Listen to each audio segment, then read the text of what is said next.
పక్క తీసుకెళ్ళి వచ్చాను నేను మళ్ళీ పైకి హలో ఆయన పేరా అలిగా ఏడు ఎక్కడ లంచాడు ఇలా మనకు అలవాటే కదా.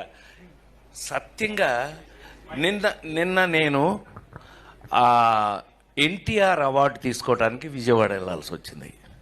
చప్పట్లు కొట్టరా, బుద్ధుందా లేదా నాకు? ఇప్పుడే వేడెక్కింది. దాన్ని హీరోయిన్ చేసిన కూడా నేనే.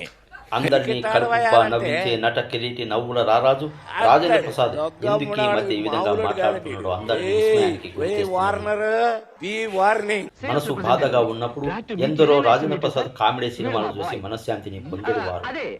ఎందుకు మాజీ ప్రధాని పివి నరసింహారావు లాంటి అపర పండితులు కూడా రాజేంద్ర ప్రసాద్ సినిమాలు చూసి నవ్వుకునేవాడట.